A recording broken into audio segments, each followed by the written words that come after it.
ఇక ఇదే అంశానికి సంబంధించి మనకి మరింత ఇన్ఫర్మేషన్ అజిత్ గారు అందిస్తారు. అజిత్ గారు, ఏంటి BIFR board for industrial and financial reconstruction వాళ్ళ యొక్క అనుమతి లేనిదే ఎలాంటి లావాదేవీలు నిర్వహించకూడదు అని చెప్పినా కూడా మరి కేంద్ర రాష్ట్ర ప్రభుత్వాలకు సంబంధించిన విషయాల్లో న్యాయపరమైన వివాదాలు ఉన్న నేపథ్యంలో కానీ IDPL సంబంధించిన భూములు కొన్ని వందల ఎకరాలు అన్యాక్రాంతం అవడం ఏంటి మహాన్యూస్ క్షేత్రస్థాయిలోకి వెళ్తే అసలు అంతా కూడా అసలు ఆశ్చర్యకరమైన విస్తుగొలిపే నిజాలు బయటకు వచ్చాయి. అజిత్ గారు. రాజు, అంటే మొదటి నుంచి కూడా IDPL భూములకు సంబంధించి మహాన్యూస్ ప్రజల ఆస్తుల రక్షణ కోసం ఒక యజ్ఞంలాగా చేసింది. ముఖ్యంగా మొత్తం 902 ఎకరాలు, ఇది ఫస్ట్ నుంచి మహాన్యూస్ చెప్తోంది. అందరూ 890 ఎకరాలు అన్నా కానీ అది కాదు, 902 నుంచి 906 ఎకరాల వరకు కూడా IDPL భూమి ఉంది అని చెప్తోంది. ఆ నేపథ్యంలోనే IDPLలో దాదాపు 100 నుంచి 150 ఎకరాల వరకు, అందులో ముఖ్యంగా తొలి 16 ఎకరాల్లో ఆల్రెడీ హై రైజ్ టవర్స్ వచ్చినాయి. A to A కన్స్ట్రక్షన్స్కి సంబంధించి మొత్తం 1700 ఫ్లాట్లు ఆల్రెడీ వాళ్ళు విక్రయాలు కూడా చేసేశారు. హై రైజ్ టవర్స్ కట్టి అదేవిధంగా విక్రయాలు కూడా చేశారు. అది ప్రభుత్వ భూమిలో వాళ్ళు పర్మిషన్ తీసుకుంది పక్క భూమికి, కానీ కన్స్ట్రక్షన్ చేసింది IDPLకి చొచ్చుకొని వచ్చి యాజ్ ఇట్ ఈజ్గా బిల్డింగ్స్ మొత్తం కూడా IDPLకి సంబంధించిన సర్వే నెంబర్ 204లో 16 ఎకరాల భూమిలో కన్స్ట్రక్షన్ చేసిన A to A కన్స్ట్రక్షన్స్కి సంబంధించి అక్కడ IDPL భూమిలో కన్స్ట్రక్షన్స్ చేయడం ద్వారా ప్రభుత్వ భూములు ఆక్రమించడం ఒకటి, రెండో వైపు ఈవెన్ వినియోగదారులను కూడా అందరూ కూడా మధ్యతరగతి ప్రజలని మోసం చేస్తున్నారు. ఇప్పుడు కోట్ల రూపాయలు మధ్యతరగతి ప్రజలు నష్టపోతే ఎవరు బాధ్యత? దీనికి సంబంధించి అక్కడ జరుగుతున్న అన్యాయాన్ని ప్రశ్నించడానికి, ప్రజలకి చూపించడానికి వెళ్ళిన మహాన్యూస్ మీద A to A కన్స్ట్రక్షన్స్ దాడి చేశారు. సరే, ఆ దాడితో మహాన్యూస్ ఎక్కడా కూడా ఆగలేదు. అదేవిధంగా అనేక రకాలుగా ఒత్తిళ్లు చేసిన ప్రభుత్వ ప్రజల ఆస్తుల పరిరక్షణ కోసం మహాన్యూస్ ఎక్కడా కూడా వెనకడుగు వేయలేదు. ఖచ్చితంగా తర్వాత రోజు మొత్తం IDPL ల్యాండ్స్లోనే అక్కడ ప్రజలందరినీ కూడా పిలిచి IDPL ఎంప్లాయీస్ని కూడా పిలిచి పెద్ద ఎత్తున ఒక డిబేట్ చేశారు. ఆ డిబేట్లో కూడా దాడులు చేయడానికి ప్రయత్నించారు. ఆ తర్వాత రోజు మళ్ళీ కూడా అక్కడికి వెళ్ళి అసలు A to A కన్స్ట్రక్షన్స్ లోపలికి వెళ్ళి అక్కడ మొత్తం కూడా IDPL బోర్డులు ఉన్నాయి. This land belongs to IDPL and trespassers will punish అని చెప్పి. అయినా సరే IDPL బోర్డుల్ని కొన్నింటిని అయితే పైన మొత్తం కూడా చెక్ చేసి ఉంది, కొన్ని బోర్డులు అయితే కింద పడి ఉన్నాయి. IDPL బోర్డులను పక్కన పడేసి మరీ కట్టిన A to A కన్స్ట్రక్షన్స్. సరే, విజిలెన్స్ ఎంక్వైరీ చేసింది రాష్ట్ర ప్రభుత్వం. విజిలెన్స్ ఎంక్వైరీలో ఎక్కడా కూడా కన్స్ట్రక్షన్ ఆపలేదు. అది కూడా మనం ప్రజల దృష్టికి తీసుకొచ్చాము, ప్రభుత్వం దృష్టికి కూడా తీసుకొచ్చాం. ఆ తర్వాత ఇప్పుడు ఆ విజిలెన్స్ ఎంక్వైరీ వేసినప్పుడే IDPL భూమికి సంబంధించి ఎవరైతే సర్వే చేశారో ఆ న్యాయవాది లీగల్ ఆఫీసర్, IDPL లీగల్ ఆఫీసర్తో కూడా మనం మాట్లాడడం జరిగింది. అది మొత్తం అంటే సేల్ ఆఫ్ కన్వేయన్స్ డీడ్ తోటి IDPLకి ఆ రోజు రాష్ట్ర ప్రభుత్వానికి మధ్యలో ఒప్పందం జరిగింది. కన్వేయన్స్ డీడ్ అంటే ఇది ఖచ్చితంగా కొన్ని షరతుల ప్రకారం జరిగిన డీడ్. అంటే ఆ భూములు ఎవరికి కూడా అమ్మడానికి లేదు, లేదా ఇతర పర్పస్లకి వినియోగించడానికి లేదు, అన్యాక్రాంతం చేయడానికి లేదు. ఏం చేయాలన్నా కానీ ముందు ఆ డీడ్ని రద్దు చేసుకోవాలి. ఆ డీడ్ని రద్దు చేసుకున్న తర్వాతే, అంటే డీడ్ని రద్దు చేసుకోవాలంటే రాష్ట్ర ప్రభుత్వము, అదేవిధంగా కేంద్ర ప్రభుత్వము, కేంద్ర పరిశ్రమల శాఖకు సంబంధించి అందరూ కలిసి డీడ్ని రద్దు చేసుకున్న తర్వాతనే ఆ భూములు రాష్ట్ర ప్రభుత్వం స్వాధీనం చేసుకుంటుంది. స్వాధీనం చేసుకున్న తర్వాతే ఏమైనా చేయొచ్చు. కానీ అదేమీ జరగకుండా ఎవరికి వాళ్ళు అందిన కాడికి IDPL పరిశ్రమ మూతపడ్డ నేపథ్యంలో అందిన కాడికి పెద్ద పెద్ద గద్దలు నిజంగా ఒక రకంగా లోపల వాలినాళ్ళు ఒక్కొక్కళ్ళ పేర్లు అది మనం చెప్పుకోలేము. ప్రభుత్వంలో గత ప్రభుత్వాల్లో పెద్దలు, ఈరోజు ప్రభుత్వాల్లో పెద్దలు, అదేవిధంగా రాజకీయ పెద్ద స్థాయి అగ్రనేతల స్థాయి రాజకీయ నాయకులు అందరూ కూడా IDPLలో వాలి ఈరోజు ఒకవైపు A to A కన్స్ట్రక్షన్స్కి ఒకళ్ళు ఉంటే పేరుతోటి ఒక 16 హై రైజ్ టవర్స్ 1700 ఎకరాలు గడితే ఇంకొకళ్ళు ఎప్పుడో 1960కి ముందు లేదంటే తెలంగాణ రాష్ట్రం ఏర్పాటుకు ముందు, స్వాతంత్రానికి ముందు ఉన్న వీళ్ళు అంటే ఈ ఇనామ్ ల్యాండ్స్ అంటారు కదా, ఆ ఇనామ్ ల్యాండ్స్ వాళ్ళని తీసుకొచ్చి విదేశాల నుంచి ఎవరో వచ్చి ఇక్కడ వాళ్ళ నుంచి GPA తీసుకొచ్చి ప్రొక్లైనర్లు పెట్టి మొత్తం IDPL గోడలు, IDPL భవనాలను, వాటర్ ట్యాంకులు సైతం కూల్చివేసి బ్లూ షీట్స్ వేసి ఆక్రమించిన పరిస్థితి. ఆక్రమించడంతో వాళ్ళు ఆగలేదు, వాటిని మొత్తం కూడా విక్రయం కూడా చేశారు. చేసి 100 కోట్ల రూపాయలను విదేశాలకు తరలించుకున్నారు. అంటే ఇక్కడ పూర్తిగా పెద్ద స్థాయిలో మనీ ల్యాండరింగ్ కూడా జరిగింది. అంటే ఒకవైపు ఏమో హై రైజ్ టవర్స్ కట్టి మళ్ళీ ఇక్కడ విచిత్రం high rise towers bank loans కూడా శాంక్షన్ అయింది. ఈ బ్యాంక్ లోన్స్ ఎలా శాంక్షన్ చేశారు, కట్టిన వాళ్ళు ఎలా కట్టారు, చివరికి అల్టిమేట్ గా నష్టపోయేది వినియోగదారులే. సరే, ఇది ఒకవైపు. ఇదే అంశాన్ని ఒకరిద్దరు వినియోగదారులు మన దృష్టికి తీసుకొచ్చినప్పుడు మీరు అడగండి, వాళ్ళని అడగండి అని అంటే లేదు, ఇది మొత్తం కూడా చాలా లీగల్ గా ఉంది, మహా న్యూస్ మీదే వాళ్ళు ఆరోపణలు చేసిన పరిస్థితి వినియోగదారులతోటి.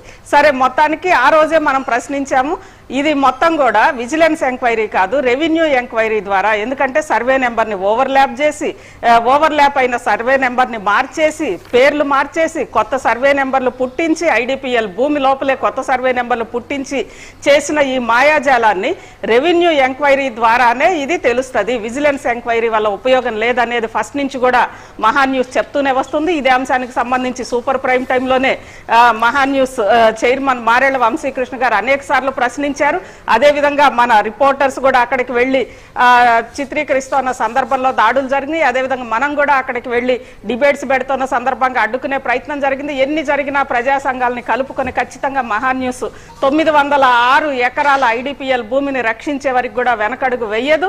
అదేవిధంగా ఈ రోజు ఎవరైతే మోసపోయారో 1700 మంది ఫ్లాట్స్ కొనుగోలు చేసిన ఏటీఏ కన్స్ట్రక్షన్స్ కు సంబంధించి వాళ్ళు కూడా రావాలి, వాళ్ళని నిలదీయాలి. ఎందుకంటే ఈ రోజు ఎవరిదైనా కానీ డబ్బు ఊరికే రాదు, అది చాలా కష్టార్జితంగా వస్తుంది.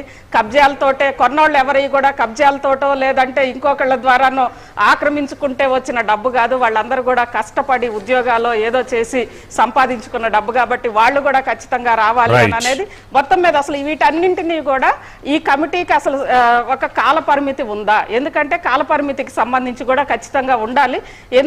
ఎందుకనంటే ఈ రోజు హై రైజ్ టవర్స్ ఈ రోజు కూడా మహా న్యూస్ అక్కడికి వెళ్ళి చూస్తే ఎక్కడా కూడా ఒకవైపు కన్స్ట్రక్షన్స్ కు సంబంధించి, ఒకవైపు రెవెన్యూ కమిటీ రాష్ట్ర ప్రభుత్వమే హై లెవెల్ కమిటీ వేసినప్పటికీ, విజిలెన్స్ ఎంక్వైరీ జరుగుతున్నప్పటికీ ఎక్కడా కూడా కన్స్ట్రక్షన్ నిర్మాణపు పనులు మాత్రం ఎక్కడా ఆగలేదు, వాళ్ళు కొనసాగిస్తూనే ఉన్నారు. ఈ నేపథ్యంలో ప్రభుత్వం ఏం చేస్తుంది అంటే అక్కడ కన్స్ట్రక్షన్స్ నిర్మాణం కొనసాగిస్తున్నప్పుడు మరి హై లెవెల్ కమిటీలు లేదంటే ఈ విజిలెన్స్ కమిటీలు వేసి ఉపయోగం ఏముంది?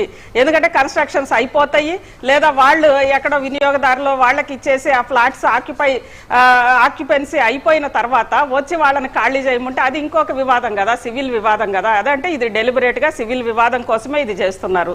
మొత్తం మీద ఇప్పటికైనా కానీ ఈ హై లెవెల్ కమిటీ అతి త్వరలోనే ఈ కబ్జాలకు సంబంధించి తేల్చిన తర్వాత మొత్తం మీద 906 ఎకరాల ఐడిపిఎల్ భూమి రీసర్వే అయ్యి మొత్తం కూడా బయటకు వచ్చే వరకు కూడా మహా న్యూస్ వరుస కథనాలు ప్రసారం చేస్తూనే ఉంటది. Raju, okay, right, thank you Ajit గారు.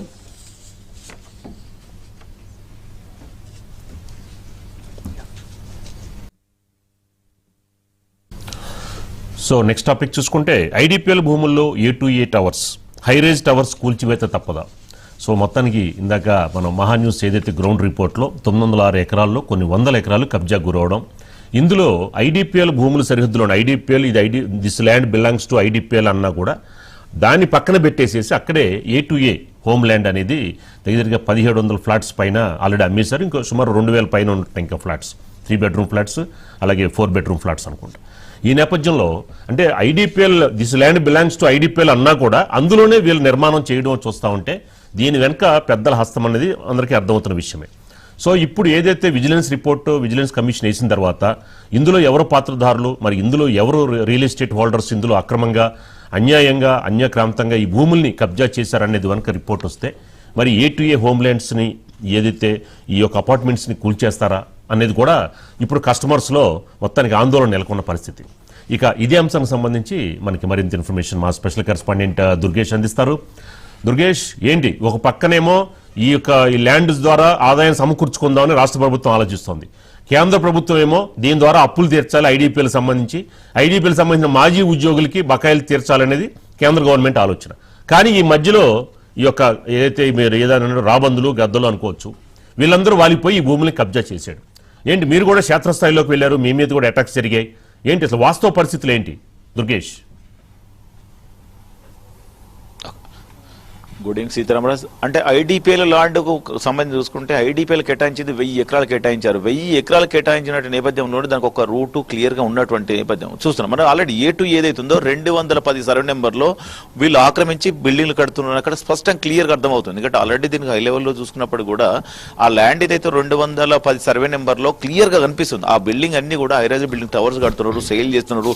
కొనుక్కున్న వాళ్ళ పరిస్థితి ఏంది, కూల్చక తప్పదా అంటే తప్పదని కూడా చెప్పుకోవచ్చు. ఎందుకంటే ఆల్రెడీ విజిలెన్స్ ఎంక్వైరీ జరుగుతుంది, పక్కన ఆల్రెడీ రెవెన్యూ డిపార్ట్మెంట్ కూడా ఉందో, పక్కన పోలీస్ డిపార్ట్మెంట్ ఉంది. ఈ 3 డిపార్ట్మెంట్ అన్ని కూడా సంయుక్తంగా ల్యాండ్ ఏదైతే కేటాయించారో దాదాపుగా 1000 ఎకరాలు కేటాయించారు. ఆ బౌండరీస్ అన్ని కూడా డిజిటల్ సర్వే చేసి బౌండరీస్ అన్ని సర్వే చేసిన తర్వాత పిక్సప్ చేయాల్సి వస్తుంది. ఎందుకంటే నక్షత్ర తీసుకొని ఆ ల్యాండ్ అంతా సర్వే చేసి బౌండరీస్ ఫిక్స్ చేస్తే ల్యాండ్ ఎక్కడ ఉందని క్లియర్ గా తెలిసిపోయేటటువంటి పరిస్థితి ఉంది. అంటే ఎక్కడికక్కడ కట్టడి చేసే ప్రయత్నంలోనే మొత్తం భూ రాబందులను చెప్పుకోవచ్చు, భూ బకాసులను కూడా చెప్పుకోవచ్చు. A2A హోమ్ ల్యాండ్ ఏదైతే ఉందో వాళ్ళు బిల్డింగ్లు కడుతున్నారు. ఆ బిల్డింగ్లు ఇప్పటికి కూడా రాత్రి డే అండ్ నైట్ కూడా పనిచేస్తున్నటువంటి పరిస్థితి మనం చూస్తాం. ఇంత జరుగుతున్నా కూడా కనీసం భయభ్రాంతులకు గురవు. కేవలం అక్కడ మీడియా వాళ్ళు పోతే మాత్రం భయభ్రాంతులకు గురై వీళ్ళ మీద అటాక్లకు చేస్తున్న పరిస్థితి. ఇవాళ మధ్యాహ్నం వెళ్ళడందుకు మన సమాచారం కోసం అక్కడ వెళితే కూడా మా మీద కూడా వాళ్ళు సెక్యూరిటీ గార్డ్స్ ఎవరైతున్నారో వాళ్ళందరూ కూడా మా మీద విరుచుకుపడ్డటువంటి పరిస్థితి మా మీద చోటు చేసుకుని మేము అక్కడ నుంచి తప్పించుకొని బయటకు పడ్డటువంటి పరిస్థితి ఉన్నది. ఆ A2A ఎవరైతే బాధితులుగా మిగిలిపోయేటువంటి పరిస్థితి కనిపించింది. ఎందుకంటే ఆల్రెడీ ఆ ల్యాండ్ తీసుకున్నది వారు వేరే ప్లేస్, కడుతున్నది ఐడిపిఎల్ ల్యాండ్ లో. ఆ రూట్ అంతా కూడా ఐడిపిఎల్ ల్యాండ్ అనేది కూడా క్లియర్ గా ఐడిపిఎల్ బోర్డులు పెట్టారు. This land belongs to IDPL అని ప్రాపర్టీ ఐడిపిఎల్ అని చెప్పి క్లియర్ గా బోర్డులు పెట్టారు. ఆ బోర్డులు అన్ని కూడా ఎల్ షేప్ లో పెడితే అక్కడ నుంచి కట్ చేసుకొని లోపలికి యాక్సెస్ తీసుకొని ఆ గేటు పగలు కొట్టుకొని వేరే గేటు పెట్టుకొని వీళ్ళంతా కూడా వర్క్ చేస్తున్నారు. అదంతా ఇప్పుడు జరుగుతున్నదంతా కూడా A2 ల్యాండ్ ఏదైతే ఉందో 210 సర్వే నెంబర్లు ఐడిపిఎల్ ల్యాండ్ అని క్లియర్ గా అధికారులు చెప్తున్నారు. కానీ ఇప్పుడు సర్వే రిపోర్ట్ వచ్చిన తర్వాత మరి బిల్డింగ్లు కూలుస్తారా, ఏది తప్పదా అనేది కూడా చూడ. మరి దీని వెనకాల ఎవరున్నారు, హై స్థాయి వాళ్ళు ఉన్నారా లేకుంటే ఎవరున్నారు అనేది క్లారిటీ రావాలంటే ఖచ్చితంగా సర్వే చేసిన తర్వాత అది కూల్చాల్సిన పరిస్థితి అయితే ఉంటుంది. ఎందుకంటే వీళ్ళు భయభ్రాంతకు గురి కాకుండా చేస్తున్నారు అంటే ఖచ్చితంగా వీళ్ళ వెనకాల ఎవరు పెద్దలు ఉండి ఇది నడిపిస్తున్నారు అని కూడా స్పష్టంగా అక్కడ అర్థమవుతుంది. ఎందుకంటే ఆ బాధితులు ఎవరైతే కొంతమంది మనకు ఒక వ్యక్తి కూడా వాళ్ళు కలవడం జరిగింది.